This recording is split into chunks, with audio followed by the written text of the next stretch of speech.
Hey guys, welcome back to the Peachtree Podcast. Mr. Loa here. Tonight, guys, we're gonna do the Peachtree Friday Night without Pistol Pete or Smoky Longas. So I decided to go ahead and just to do an audio over an article I found, and it's regarding the folklore tale of one of the biggest legends of Mexican tradition or Latino tradition, La Llorona. I found an article written by Amy Fuller from from historytoday.com, where she gives a background of La Llorona history. So I wanted to go ahead and read this to you guys. I know it'd be probably a little bit interesting. Hopefully you guys enjoy it. So here we go. The article's called The Wailing Woman. The legend of La Llorona has supposedly haunted Mexico since before the conquest. Her story is one of violence, much like the country, whose suffering she often takes to represent. Beware the woman in white. A Mexican woman, Juana Leija, attempted to kill her 7 children by drowning them in the Buffalo Bay in Houston, Texas in 1986. A victim of domestic violence, she was apparently trying to end the suffering, or her suffering, and that of her children, to whom died.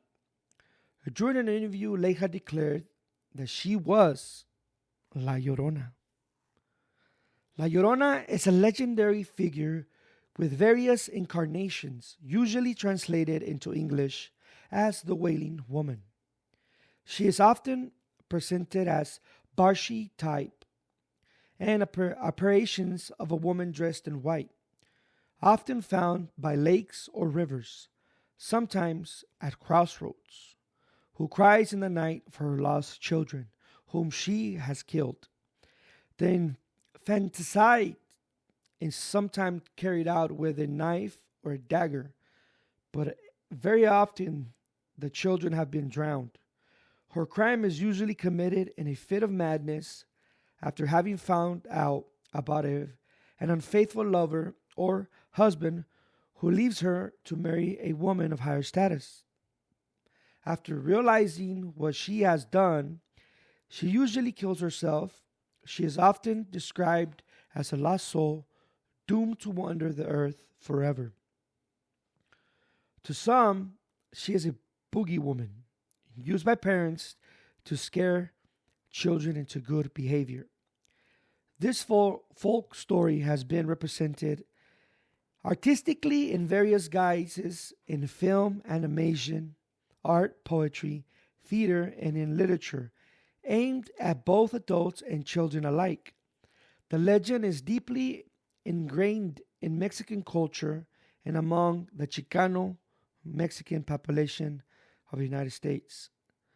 The origins of the legend are uncertain, but it has been presented as having pre-Hispanic roots. La Llorona is thought to be one of 10 omens foretelling the conquest of Mexico, and has also been linked to the Aztec goddesses. In the Florentine Codex, an encyclopedic woman of the Nahua people of Mexico, completed during the 16th century by a Franciscan friar Bernardino de Sahagún, who find 2 Aztec goddesses who could be linked to La Llorona. The first is Cuyacolt, the snake woman, described as a savage beast and an evil omen who appeared in white and who would walk at night weeping and wailing. She also described as an omen of war. This goddess could also be linked to the 6th of 10 omens that are recorded in the Codex as having foretold the conquest, the voice of a woman heard wailing at night, crying about the fate of her children. A later codex by Dominican friar Diego Duran details the origin myths of the Aztec gods and discusses a goddess, Coatlicue, who is often linked to or thought to be the same as Cuyacolt. Coatlicue, she's the snake skirt as the mother of Huitzilopotli, the Aztec god of war. Duran describes her as the ugliest and the dirtiest that one could possibly imagine. Her face was so black, covered with filth, that she looked like something straight out of hell. She waits for her son to return to her from war and weeps and mourns for him. While he is gone, Duran also provides detail of some strange occurrences ahead of the conquest that were purported to have troubled Moctezuma. Among these is a woman who roams the streets weeping and moaning. Though these occults fulfill some elements of La Llorona legend, we need to look to another goddess in order to find links to water. And infanticide, according to the Florentine Codex, Coatlicue, a jaded skirted one, was goddess of water and the elder sister of the rain god, Tlaloc. Sahun describes her as one who was feared and caused terror. She was said to drown people and overturn boats, ceremonies in honor of the rain god, including Coatlicue, involved in the sacrifice of children. These sacrificial victims were brought from their mothers. The more of the children cried, the more successful the sacrifice was thought to have been. La Llorona has also been conflated with La Malinche, Cortés translator and concubine. As such, is often portrayed as an indigenous woman jilted by a Spanish lover. However, there are many similar European and Old World motives that she could also be linked to. The white woman of the Germanic and Slavic tradition, the Lorelei, and of course the Banshee. The people of the barbarian girl who kills her children after being betrayed by her lover and is discarded for a woman of higher status or more appropriate race, also has roots in the Greek tradition and the legend of Medea and Jason. It is strange that such a perversive myth could have such different features, but still be known by the same name. Indeed, the variations of the folk story seem to be geographical, with different regions having their own slightly different versions of the Wailing Woman. In addition, the legend has changed over time, seemingly to reflect the socio-political climate, just as the source will often tell us more about the author than the subject. We can glean a lot about the storyteller's point of view when examining the development of his particular legend. It is not until the late 19th and 20th century that the folk story can be found in print. However, we look at them far from finding an official version. We can clearly see that the many elements of La Llorona story has changed over time. La Llorona, a 1917 play by Francisco C. Neve, is set during the reign of Philip II in 1556 and 1598. The protagonist of Luisa, she has a son with her lover Ramiro, the son of Cortés, who is of much higher social status. Though they have been together for 6 years, Ramiro is due to marry the very wealthy daughter of a judge. Luisa isn't aware of this, and Ramiro believes that he can continue his relationship with her if he marries in secret. Luisa is told of Ramiro's impending wedding by a rival suitor, and she is driven mad, not only by Ramiro's infidelity and his decision to marry someone else for honor and status, but by his desire to take their son away from her. When he comes for their child after she breaks up their wedding, Luisa eventually tells him that he can have his son's life and kills him with a dagger, offering Ramiro his body in a fit of delirium, saying that she killed him after Ramiro had killed her soul. Luisa is hanged for her crime in a public execution during which she is believed as a witch. Ramiro is presented as a very remorseful and dies of sorrow and grief. La Llorona appears to haunt him. The play satirizes the class system to an extent, especially masculine ideas of honor. Ramiro, mistress, and son are an open secret among court society, and whispers of gossip surround his love life of a prominent theme in his sham wedding. He does not garner respect for his peers and courtly society in New Spain, and is presented as the place of backstabbing and chaos. The story would appear to reflect the life of colonial Mexico, although initially there are a shortage of Spaniard women in Spain, which meant that unions between indigenous women and Spanish men were quite common and not frowned upon.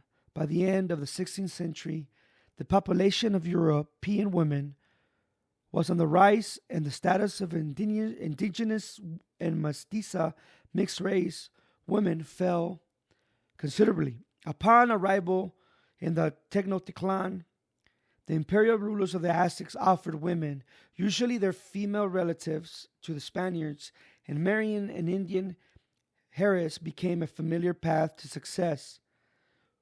Cohabiting was also common, and in some cases, Spanish men who would take advantage of the indigenous practices of polygamy by having a number of concubines. The fates of these indigenous and mestiza women were mixed. Some enjoyed stability and enhanced status, and therefore benefited from the unions, but more often than not, they were cast aside after a few years for younger women, and more often a Spanish wife. More alarmingly, the children resulting from these unions were sometimes taken away from their indigenous or mestiza mothers, and practice that derived from the Spanish tradition of relieving so-called wayward women of their children. The historian Karen Vieira Powers explains that when the practice was found its way to the New World, it was applied to the indigenous mothers who had borne children with Spanish men. Their prescribed racial inferiority was combined with a natural inferiority in their gender to produce a generalized negative attitude towards their ability to socialize their children properly.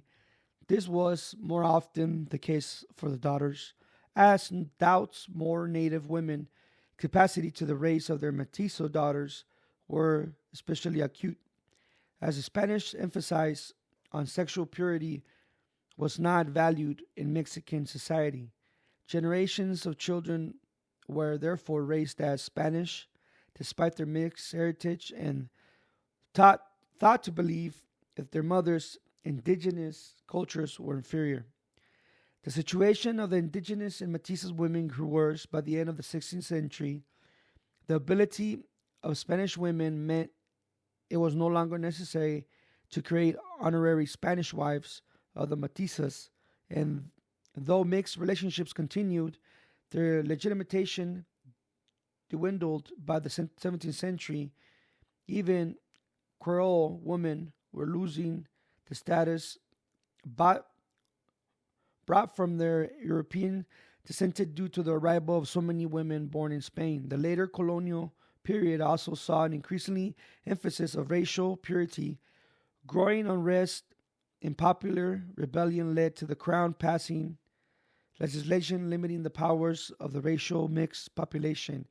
These included laws regarding segregation and legislation limiting the inheritance of the mestizos from the Spanish fathers. A 1930 version of La Llorona story, a novel and a screenplay by Antonio Guzman Aguilera. The emphasis of the shifted from class difference.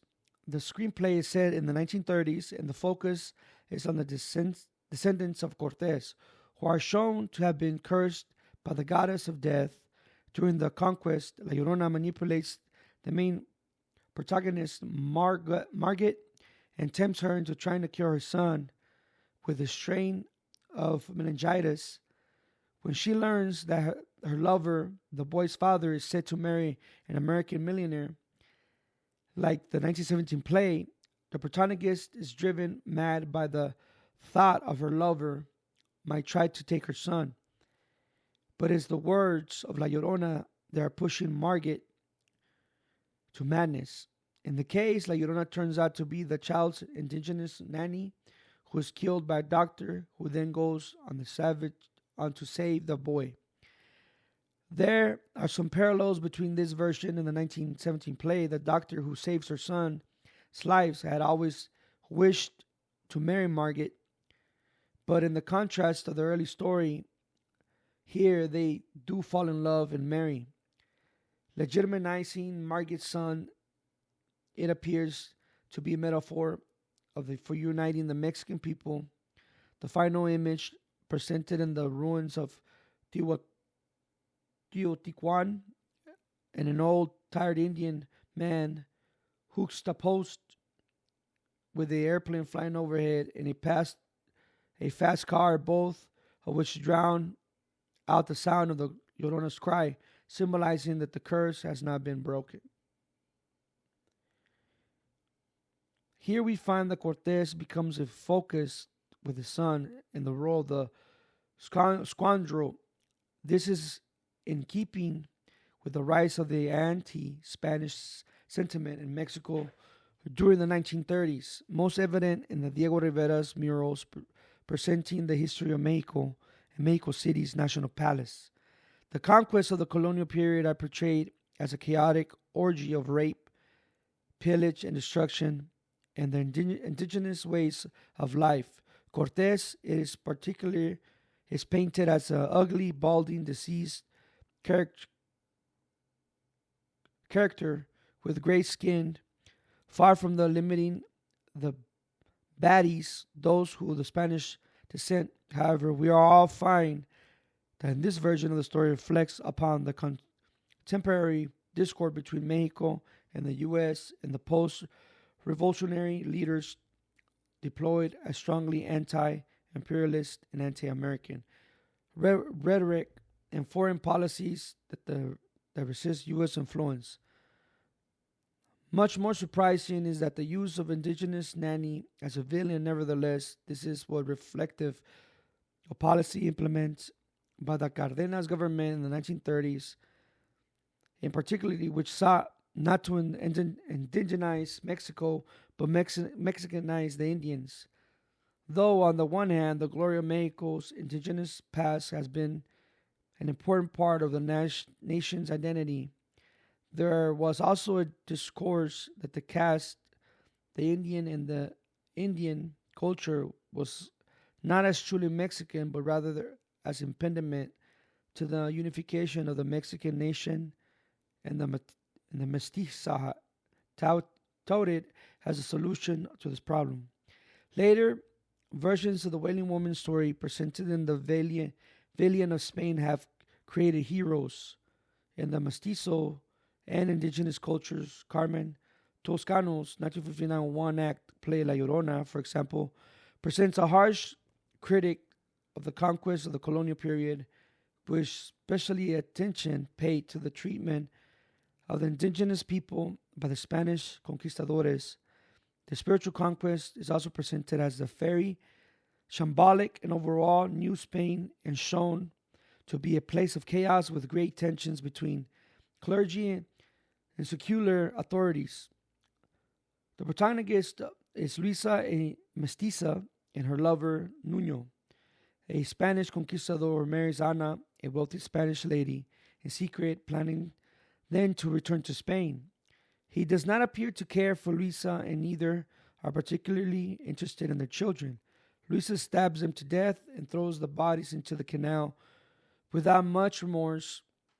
Nuno does not seem to at all to have be affected by this. Luisa is tried and hanged in the city main plaza, though before she's executed, she gives a monologue stating that all the blood is the same as that of Matissa.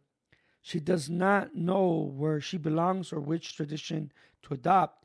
Purity of blood is a motive throughout the play, with the conquistadors not wishing to dirty the blades of their swords with Indian blood, and Luisa exclaiming that Nuno only wished to marry Anna. They have the same blood. Luisa is glad that her children are dead so they won't suffer like she has, having to work like a slave despite the glory of both her ancestors. She cries for her children.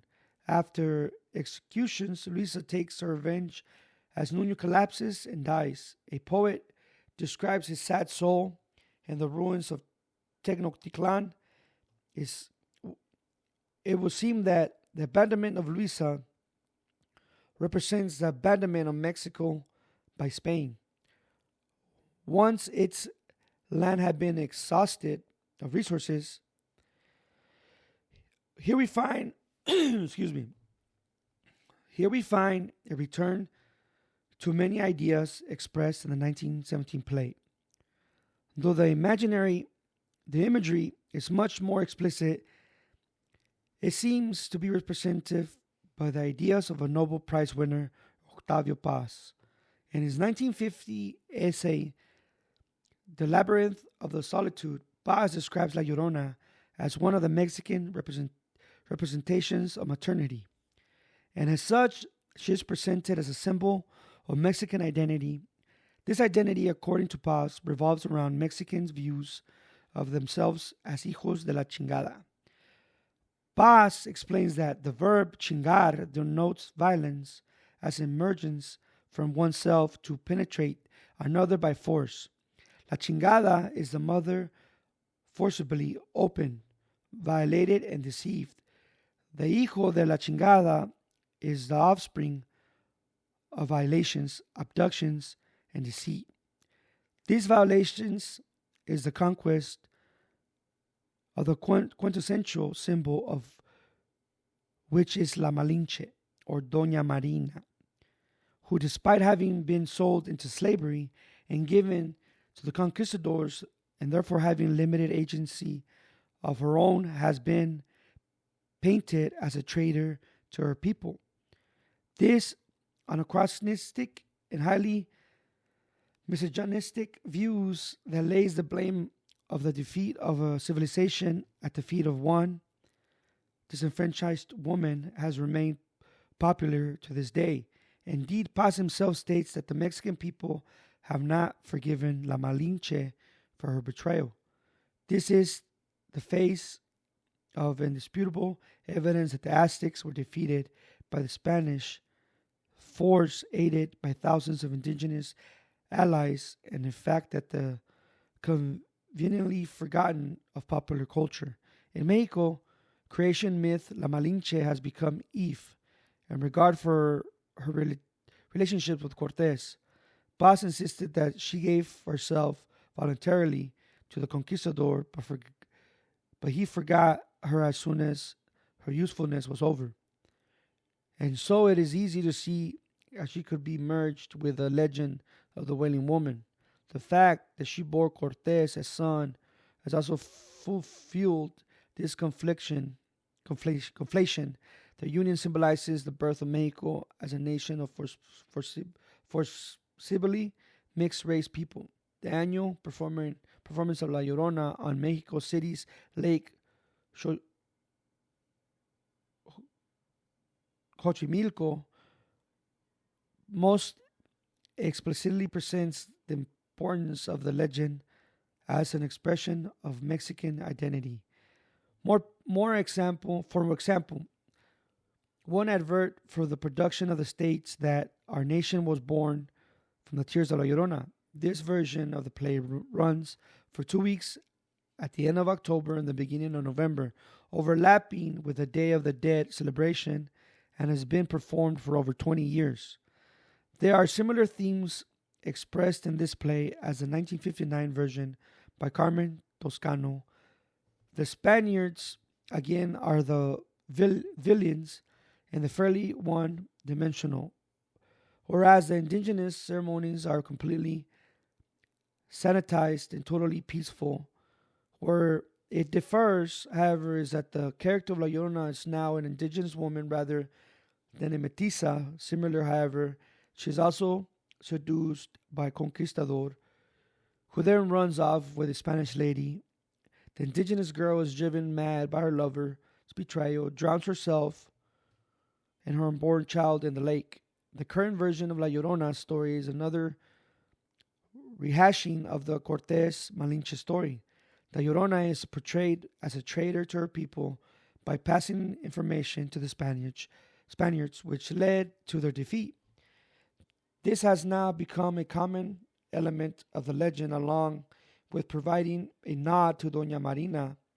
The play also contains another element of the folk story, as it opens with the Aztec mother goddess wailing in lament for her children as forewarning of the conquest. This is the fullest version of La Llorona's story. Here we find the jilted woman trope finally united with the imagery of the Aztec goddess, along with the act of warning her people about the impending doom and lamenting the birth of the modern Mexican nation. Through the mixing of blood, it is purported by the production company to be the original version of the legend, but the evidence does not stack up. The coincides is which we find the supposed origins of the folk story remained unpublished until the 19th century. Furthermore, the timing of the performance is telling. Though the essence of Mexico's Days of the Dead is a version of Roman Catholic feasts of All Saints' Day and All Souls' Days, the festival celebrates on November 1st and 2nd. The has contested origins. It is, though, by some of the indigenous traditions appropriated by the colonizers and by other of the colonial practices that retrospective claim as indigenous origins in order to promote a pure Mexican identity. According to Paz, this identity revolves around Mexicans' distinctive jovial attitude towards death, which is bolstered by the Day of the Dead celebration. However, the family traditions of the Day of the Dead, decorating graves and constructing altars in the homes dedicated to this deceased family members, are rather different from the exuberant festivities displayed on the town's centuries of tourists to enjoy. The Day of the Dead is seen by outsiders as quintessential Mexican festivals and has become a lucrative tourist attraction. Town councils receive state funding to put on elaborated displays, processions, exhibitions, and theatrical presentations in order to attract visitors. The town of Tuitzin, can't even say that word, was one of the 11th of the state of Michoacan selected in the 1970s for tourist promotion, and today it has become one of the most popular destinations for Day of the Dead celebrations. The evidence would suggest La Llorona, as she is known, is a fairly modern myth that has evolved over time and has been used since the 19th century to reflect a comment upon the socio-political situations of Mexico by representing La Llorona during the Day of the Dead celebrations, both of which have disputed origins but are thought to be quintessential Mexican. It can be used to represent the world of new version of Mexico's history and official representation of a Mexico identity. Well, guys, according to all this, so I guess they have different versions of where it might have came from, but they can't conclude which one is the original. But all I can say about the Llorona is that we've all heard it. We've all heard different stories coming from different people all the time, and different ways they have seen her, heard her. My grandmother, like I said, told me many stories. Cousins have told me stories they've heard. But at the end of the day, it doesn't take away from the fact that she might be real. You know, there's a lot of YouTube videos you can find nowadays where you can literally see them and you can hear her.